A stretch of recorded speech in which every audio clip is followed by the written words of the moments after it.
Bonjour à tous. Pour ceux qui ne me connaissent pas, déjà, je vais commencer par me présenter rapidement. Donc, je suis Fabien, je suis en charge de toute la partie commerciale et partenariat au sein de Coban. Et c'est moi qui ai le plaisir d'animer ce webinaire sur un sujet que je connais bien et qui vous intéresse puisque vous avez décidé d'être présent. Alors, juste en termes d'organisation, vos micros, vos caméras sont coupés pour faciliter le visionnage pour tout le monde. Vous avez Céleste qui nous accompagne dans la partie chat. Donc, si vous avez des questions, vous pouvez les poser. Je ferai un focus à la fin pour y répondre et revenir éventuellement sur les différents sujets. Mais vous verrez, il y a un temps d'échange qui est prévu. Également, donc, on va échanger bien évidemment sur la thématique. Et pour ceux qui sont présents dans le webinaire, on vous met un petit bonus à la fin. Vous pourrez télécharger un guide. Je ne vous dis pas trop ce qu'il en est. Donc voilà, restez à la fin. Vous aurez tous les liens pour accéder. Et surtout, ce guide n'est pas encore disponible sur le site. On vous le réserve en exclusivité. Alors, juste avant d'attaquer, pour ceux qui ne connaissent pas Coban, qui ne sont pas clients ou avec prospects en cours, donc nous, on est éditeur d'une solution qui vous aide à mieux vendre, à mieux gérer votre relation client. Donc on est français, voilà, et Coban regroupe tout un ensemble de modules qui permet de gérer la relation client dans son ensemble, aussi bien sur la partie marketing, vente, la partie facturation également, service client, gestion de projet, espace client et ainsi de suite. Donc voilà, si vous êtes intéressé pour en savoir plus, vous pourrez le dire dans les commentaires et on reviendra vers vous. Donc, je vous propose de garder le timing d'une demi-heure. On a pas mal de choses à voir ensemble. Je vais essayer d'être efficace et surtout pragmatique pour que vous puissiez repartir à la fin de ce webinaire avec des tips, des trucs, des astuces que vous pourriez appliquer. Alors, pas forcément dès lundi matin, parce que j'imagine que certains d'entre vous ont pris le jour férié, mais que voilà, dès mercredi, vous puissiez attaquer et être plus efficace au quotidien. Mais avant d'attaquer, on va faire un petit constat, voilà, qui fait mal, puisqu'effectivement, alors selon différentes études, alors je les ai pas toutes sourcées, mais les chiffres sont assez cohérents entre elles, c'est que un commercial en relation, que ce soit B2B ou B2C, passe moins de 70% de son temps, moins de 30% de son temps à être en interface client. Donc 70% de son temps est consacré à autre chose. Voilà, on va en parler justement parce qu'il y a des points sur lesquels on perd du temps, mais sur ces 70%, il y a de l'administratif, il y a de la remise d'offres, il y a du sourcing et ainsi de suite. Mais malgré tout, il y a 30% de ce temps-là, sur les 70%, qui est perdu. En fait, perdu, oui et non, hein, c'est pas que les commerciaux ne travaillent pas, hein, c'est simplement qu'on perd du temps à chercher de l'information. Voilà, ça peut paraître énorme, mais en fait, voilà, les études sont assez concomitantes à chaque fois. C'est que finalement, la recherche d'informations, voilà, alors qu'on est dans l'ère du digital et qu'on prône la circulation d'informations et ainsi de suite, voilà, on perd quand même malgré tout 30% des 70% à chercher de l'information. Donc, globalement, le constat, c'est pas que les commerciaux ne sont pas motivés. Je connais pas un commercial qui n'ait pas envie de vendre, hein, sincèrement. Mais c'est simplement qu'à un moment, c'est un manque de circulation d'informations et on va regarder ça ensemble, justement, comment optimiser ça. Dans l'heure perdue, il n'y a pas que cette notion de recherche d'informations. Mais là, je trouvais que c'était intéressant déjà de se dire que juste sur ce point-là, il y a déjà une manne d'optimisation à chercher et à réaliser en interne. Alors, cette fameuse heure qu'on vous a promis d'optimiser et d'éviter de la perdre, où est-ce qu'on va la retrouver? Alors, c'est pas exhaustif, mais j'ai pris 4 axes. Déjà, le premier, c'est de chercher un contact. Voilà, donc c'est ce que je vous évoquais dans la slide d'avant, hein, c'est la perte d'information, la circulation d'informations. Et ça, en fonction des outils que vous avez en interne. Alors, le pire, c'est de ne pas avoir de CRM ou d'outils qui centralisent les contacts. Donc là, on va aller chercher justement dans Outlook, dans Excel, dans des notes papier, parce que certains le sont aussi, les fameux post-it qui existent toujours. Mais voilà, en tout cas, on va déjà perdre du temps à chercher l'information sur un contact, retrouver ses coordonnées, son mail, son numéro de téléphone ou ainsi de suite. Également, on va perdre du temps dans des réunions stériles qui, en fait, ces réunions ont juste vocation à transmettre de l'information. Alors, c'est pas forcément des réunions collégiales avec l'ensemble du service, mais ça peut être avec plusieurs collaborateurs et de se dire, OK, sur ce dossier-là, t'en es où? Comment ça se passe? Qu'est-ce que vous êtes dit la dernière fois? Et ainsi de suite. Dans la même logique aussi, on a les échanges. Alors là, ne me dites pas que vous connaissez pas cette situation, où un commercial va appeler l'ADV pour savoir si le devis a bien été envoyé à tel client, est-ce qu'elle l'a relancé, et ainsi de suite. Ou que même voilà, rappeler pour qu'ils retransmettent l'information. Ça, c'est des choses quand on n'a pas un système d'information qui est unifié, où bien souvent, les commerciaux qui sont sur le terrain vont devoir appeler le siège pour avoir l'info. Et le dernier point aussi, c'est tout ce qui va être du travail invisible, qui sont finalement retournés dans ses notes pour voir ce qu'on s'était dit la dernière fois, aller chercher le mail, reprendre le fil de discussion, aller chercher les informations sur un drive ou voilà, certaines structures, peut-être comme vous, avez ce mode de fonctionnement-là, où vous avez dans votre drive un dossier commerce ou dossier en cours et dans lequel vous avez les offres à réaliser, vous allez cliquer dedans, retourner. Voilà. Donc c'est tout ce temps cumulé qui fait que aujourd'hui, vous avez l'impression que c'est votre organisation, mais en fait, cette organisation-là, OK, amène des résultats, mais elle n'est pas efficiente. C'est-à-dire que vous avez des informations, vous pouvez les retrouver, mais vous perdez beaucoup de temps à chercher, à compiler, alors que finalement, le rôle d'un commercial ou de toute personne dans la relation cliente, c'est pas de retrouver de l'information, c'est de pouvoir y accéder facilement. Alors, également, j'ai compilé 3 erreurs qui vont vous coûter, comme ça, cumulé, 1 heure par jour. Et la première, c'est déjà d'avoir des outils en interne qui ne communiquent pas entre eux. Donc, souvent, ça va être un système où vous allez avoir votre ERP, ou en tout cas l'outil qui s'occupe de la facturation, qui ne va pas être couplé au CRM, à votre site web, à tout cet écosystème que vous avez mis en place, éventuellement des fois aussi un e-commerce où vous allez récupérer des commandes qu'il va falloir ressaisir et ainsi de suite. Et ça, non seulement ça vous fait perdre du temps de manière très opérationnelle, mais en plus, ça vous oblige à ressaisir les mêmes informations dans plusieurs outils.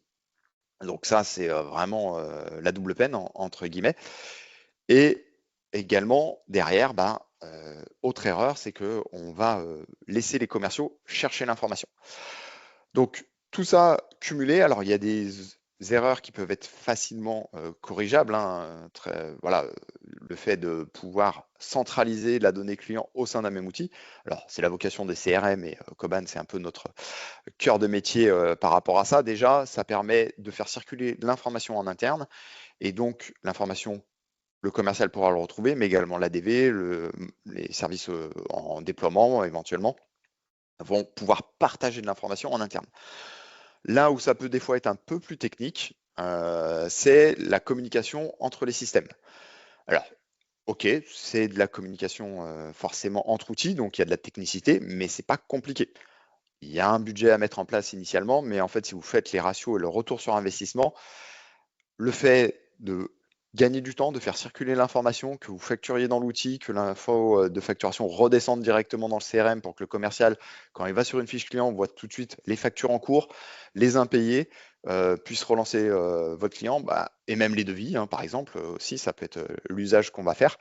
Derrière, en fait, ok, il y a un investissement initial à faire, mais vous allez avoir tout de suite une meilleure efficience au quotidien, une efficacité qui va être plus grande et vous retrouvez très rapidement un retour sur investissement. De toute manière, c'est simple, hein, quand un commercial doit chercher de l'information dans les outils, c'est que ce pas les bons outils, hein, clairement. Le commercial n'a pas à faire ça. L'information doit circuler en interne, être accessible facilement. Alors, j'ai schématisé la routine d'un commercial avant Coban. Donc voilà, par exemple, si on prend pragmatiquement le quotidien, on arrive à 8h45. Alors, j'ai pas pris le temps de café et ainsi de suite, mais on va commencer par rechercher dans ses mails, chercher des informations, voir ce qu'on s'est dit, ce qu'on a échangé, ce qu'on a prévu de faire. On va mettre à jour les systèmes en interne pour dire OK, comment je vais m'organiser aujourd'hui. Donc ça peut être sur Excel, ça peut être dans Outlook, vérifier ce qu'on a prévu de faire. On va avoir des échanges avec différents services. Alors, à la DV, potentiellement, pour se dire, OK, bah, je veux relancer mes devis, où est-ce qu'on en est, quand est-ce qu'ils ont été partis, et ainsi de suite. Chercher de l'information, mais au final, tout ça cumulé fait que, de manière très opérationnelle, bah, avant d'être prêt à lancer sa journée, bah, voilà, il peut facilement se passer 1 heure. Alors voilà, c'est schématisé, mais ce temps-là, si on le cumule en début de journée, mais souvent il est éclaté dans la journée. C'est-à-dire que, OK, on va commencer par le matin faire ses premières relances, ses premiers suivis, puis après on va aller chercher de l'information, on va revenir. Donc ça, c'est un va-et-vient qui, au final, se revient à 1 heure, mais si on cumule ça sur le début de journée, bah voilà, clairement, avant d'être efficace, eh ben, on a plein de choses à faire derrière. Si on projette ça avec Coban, eh ben, en fait, le principe, c'est d'avoir l'information qui va être centralisée. Donc, on se connecte le matin et directement sur sa page d'accueil, on va avoir l'ensemble des actions que l'on a prévues, les échanges en interne qui vont remonter. Éventuellement, si la DV a mis une petite note sur un prospect, ben, on va avoir l'info. Les informations auront été mises à jour avec le RP. Si, voilà, si on est sur une synchronisation qui n'est pas en temps réel, c'est souvent en nocturne, ben on va retrouver les infos, on va pouvoir avoir des alertes automatiques qui vont être lancées. Et globalement, ben, on a sa liste et elle est priorisée. Et donc, ben, très rapidement, je peux lancer mes premières actions, savoir où ce que j'ai à faire, gérer mon activité, planifier et être efficace. Alors, 1 heure par jour, OK, c'est bien. On se dit, bah, forcément, on préfère tous avoir 1 heure de gagner, mais il y a un impact très concret derrière et j'ai essayé de le schématiser avec, alors voilà, vous allez suivre la logique avec moi, alors vous appliquerez vos taux de transformation derrière, mais si on se dit 1 heure par jour, bon, il y a 20 jours en principe ouvrés dans un mois, donc ça va faire 20 heures déjà de libérer mensuellement par commercial. Donc déjà là, ça commence à peser. Si on se dit que cette heure est consacrée finalement à faire des relances de prospects, de suivi, des dossiers en cours, bah, sur 1 heure, en principe, pour du suivi, on arrive à pouvoir en faire une vingtaine. Si on considère que alors là, je suis parti sur des choses qui sont assez restrictives, que cette heure est consacrée à de la prospection, voilà, et pure call to call, donc la plus dure entre guillemets pour pouvoir générer des rendez-vous. C'est en principe, on tourne à 2% de génération de rendez-vous. Donc, dans le mois, on va être en mesure de générer 8 opportunités complémentaires. Et si on applique un ratio de 20% de transformation de ces opportunités-là, eh ben, en cumulé, sur un mois, on va être en mesure de signer 1,6 ventes supplémentaires. Oui, vous allez me demander où est-ce qu'est la 0,4, mais ça veut dire que mensuellement, vous allez pouvoir générer très concrètement 1 à 2 ventes supplémentaires. Et encore là, je suis vraiment sur des taux où on considère que l'heure que l'on aura gagnée, on va vraiment la consacrer à l'acquisition de nouveaux clients. Donc, c'est ce qui est vraiment le plus dur. Donc, voilà, bien évidemment, si vous allez travailler sur de la vente additionnelle chez vos clients, aller travailler sur des anciens clients, et ainsi de suite, vos taux vont augmenter et donc les ventes vont être cumulées. Et donc, si ce gain mensuel par commercial, on l'applique à une équipe de vente de 5 commerciaux, hein, par exemple, ou à votre business unit si vous êtes 5, sur une année, ça fait quand même 96 ventes supplémentaires, donc nouveaux clients en acquisition. Donc là, ça commence à parler. Donc c'est vraiment un principe de mes petits gains au quotidien, si je les optimise derrière, et ben en fait, en cumulé, je vais avoir des gains qui vont être hyper importants et qui vont me permettre de développer mon entreprise, ou en tout cas d'atteindre mes objectifs de manière bien plus efficace.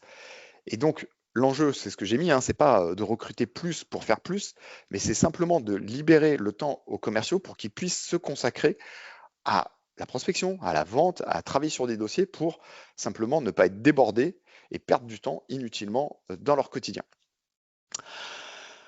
Alors, de manière concrète, j'ai pensé à 5 automatisations que vous allez pouvoir mettre en place. Alors, plus ou moins facilement en fonction de est-ce que vous avez un système CRM en place, est-ce que vous êtes sur Excel et ainsi de suite.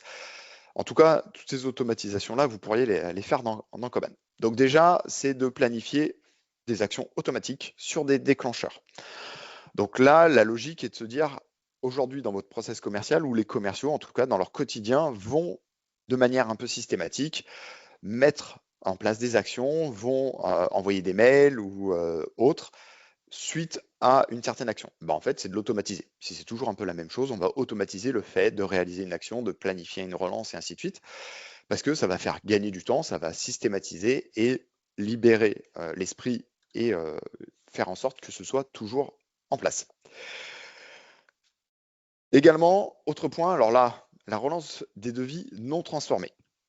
Donc l'objectif, ce serait de mettre en place un scénario de relance automatique des devis qui soit intelligent. Donc ça, c'est une fonctionnalité effectivement que l'on a dans Koban. Alors là, pour le coup, ça va pas forcément faire gagner du temps de manière opérationnelle aux commerciaux, puisque bien souvent, quand on a cette problématique de devis qui ne sont pas relancés, les commerciaux s'occupent des devis qui sont les plus gros, les plus importants, voilà, en termes de valeur, qui permettront de faire avancer le chiffre d'affaires et la marge, l'atteinte des objectifs plus vite. Donc, globalement, ils s'occupent déjà des devis les plus pertinents. Par contre, il y a toute une catégorie de devis voilà, qui sont à plus faible valeur. Ça peut être selon vos paniers moyens, 2 3 000 euros ou des 50 200 euros. Et ces devis-là, en fait, ils sont jamais relancés. Donc là, l'objectif, ça va être de dire tous ces devis-là au-dessous d'un certain seuil, c'est vous qui définissez le seuil, et ben en fait, ils vont être relancés automatiquement, comme si c'était le commercial qui s'en occupait. Donc les mails vont partir, par exemple, automatiquement au nom du commercial. Et ça va vous permettre, alors pas de gagner du temps parce qu'en fait, c'est pas un temps qui consacre aujourd'hui, mais par contre d'augmenter vos ventes puisqu'on a des taux de transfo qui oscillent entre 8 et 15% à peu près sur cette relance automatique, sur tous ces devis qui dorment, que vous ne traitez pas, parce que simplement vous n'avez pas le temps et vous n'avez pas l'organisation opérationnelle par rapport à ça. Le nurturing aussi selon le statut ou la maturité des contacts. Alors le nurturing, pour ceux qui ne sont pas familiers avec ce terme, c'est simplement alors les Québécois, ils ont un terme, c'est le biberonnage, c'est de dire comment est-ce que je maintiens une relation commerciale avec des interlocuteurs selon leur niveau de maturité. Alors les clients, vous les traitez bien, mais les prospects, bah, tous n'ont pas le même niveau de maturité. Certains ont des projets en cours, mais d'autres sont simplement au statut d'échange, de OK, potentiellement, je serais intéressé pour bosser avec vous, mais dans 2 ou 3 ans. Puis même après, on a d'autres niveaux qui sont les leads. Et ça, c'est d'automatiser la relation commerciale via des scénarios, via des échanges que aujourd'hui les commerciaux font. Voilà, avant d'avoir ce type d'outil, je vais prendre mon exemple, j'avais toute une trame de mails que je me notais de faire à J+7, M+2, M+3, et voilà, et ce qui permettait en fait de dire, bah, dans une année, j'avais envoyé 5-6 mails de suivi qui étaient toujours un petit peu les mêmes. Bah, en fait, ok, ça me prenait du temps, il fallait que je les suive, il fallait que je planifie les actions et ainsi de suite, alors que finalement, en l'automatisant, bah, je faisais le même travail, sauf que je ne perdais plus de temps à le faire. Donc voilà, donc ça c'est hyper important et on s'en rend pas compte, mais c'est vraiment une perte de temps qui va être énorme. Également, dans la logique de circulation d'informations, bah, c'est de coupler tous vos systèmes, tous vos outils que vous avez en interne. Donc voilà, si vous avez un triptyque ERP, CRM, e-commerce, voilà, c'est des choses, j'en parle parce que c'est des sujets qu'on traite, bah, c'est de se dire, il ne faut pas que les systèmes soient déconnectés, mais plutôt qu'ils soient homogènes, que l'information circule entre tous les systèmes pour que voilà, une commande e-commerce arrive directement dans le ERP. Alors, chez Koban, nous, en principe, on collecte les datas et on les transmet après aux bons outils. Mais ça permet comme ça de gagner du temps, d'éviter les erreurs de double saisie, de perdre le temps sur la double saisie et surtout de centraliser la data. Et derrière, après, bah, dans la relation commerciale, on peut mener des actions marketing, par exemple, sur nos clients qui n'ont pas commandé depuis un certain temps. Les commerciaux qui vont faire une relance si un client n'a pas commandé telle gamme produit que vous venez de lancer et ainsi de suite. Donc tout ça, c'est du temps que vous allez gagner et surtout de la pertinence dans vos actions commerciales derrière. Et le dernier point, bah, c'est qu'en ayant des outils où on va centraliser l'information, le suivi au quotidien, bah, le reporting sera automatique. Fini, clairement, le temps où le commercial va passer 1 heure le vendredi après-midi pour compiler tout ce qu'il avait fait et ainsi de suite. Donc c'est des petites actions que vous allez pouvoir mettre en place plus ou moins facilement et qui, cumulées, bah, en fait, libèrent du temps aux commerciaux pour qu'ils se concentrent vraiment sur la partie vente et donc diminuer au maximum les 70% et 30% qu'on avait vus sur la première slide. Alors, 50, bah, écoutez, on aura du temps pour échanger. Ce que je voudrais que vous reteniez, c'est que c'est pas un problème de motivation de vos commerciaux. Alors, il peut y avoir des problèmes de motivation de commerciaux, mais en tout cas, cette perte de temps, elle n'est pas liée à ça. C'est-à-dire même un commercial super motivé, s'il n'a pas le système qui lui permet d'être efficace au quotidien, de se connecter le matin, de savoir exactement ce qu'il a à faire, de ne pas avoir à retourner dans son Outlook, dans son fichier Excel parce qu'il fait de la prospection et ainsi de suite. Voilà. Donc, mettez en place des outils, ça va libérer du temps aux commerciaux et en plus, ça va faire que, voilà, je participais à une table ronde hier, on en parlait justement, que de mettre en place des outils où les commerciaux savent que leur temps est efficace, ça les permet de les fidéliser. Et ça, c'est quelque chose que nous, notamment les nouvelles générations, demandent de plus en plus, d'avoir des outils qui évitent de leur faire perdre du temps. Donc voilà, donc si vous avez des commerciaux en interne et un peu d'une problématique de turnover au niveau des fonctions commerciales, mais que vous les faites bosser sur un fichier Excel ou que votre CRM est un petit peu un CRM à l'ancienne et qui communique mal avec votre ERP, bah, c'est en fait un point qui pourrait être travaillé pour les fidéliser. Et donc, le cœur de la problématique, en fait, c'est comment est-ce que je permets à la formation de circuler de manière facile et surtout sans perdre de temps. Parce que l'objectif, c'est effectivement de ne pas se dire je dois ressaisir des infos et donc je perds du temps à saisir. Non, on n'est pas dans cette logique-là. C'est une problématique et c'est une crainte que l'on a des fois auprès de nos prospects de dire ouais, mais en fait, mes commerciaux, ils vont passer du temps à saisir de l'information dans le CRM. Non, c'est simplement qu'aujourd'hui, ils le font, mais ils le font ailleurs et ils perdent du temps à devoir leur retrouver l'information. Si aujourd'hui, vous donnez à vos commerciaux un outil, alors en plus, on a une application mobile où vous pouvez faire les bilans d'action directement en sortant du rendez-vous, en dictée vocale, en disant ok, bah en fait, on s'est dit ça et ainsi de suite, il faut que je planifie une action et que le commercial peut le gérer directement. Bah, en fait, il va pas perdre de temps. Il va mettre de l'information au bon endroit et surtout derrière, il pourra la retrouver très facilement. Elle sera partagée en interne. Et donc, si vous travaillez sur une organisation où les commerciaux sont en binôme avec des ADV, bah, en fait, l'information, elle va être fluide. Ils vont pouvoir s'envoyer des messages directement. Tout le monde aura l'information en temps réel, accessible. Et donc, bah, en fait, saisir l'information, pour eux, va devenir naturel. C'est-à-dire qu'au contraire, ils vont se rendre compte du bénéfice et donc ils ne vont pas perdre de temps, ils vont être tout simplement plus pertinents. Et donc, voilà, si vous arrivez à libérer cette heure-là en fluidifiant votre système d'information, ben en fait, mécaniquement, derrière, si la consigne est bien passée aux commerciaux et de dire, OK, on libère du temps, mais on réorganise le temps de travail pour être plus efficient et libérer une heure de plage horaire, bah, vous verrez vos résultats derrière qui vont augmenter, soit parce que vous aurez de nouveaux clients, soit parce qu'ils vont pouvoir s'occuper mieux de leurs offres et des prospects actuels.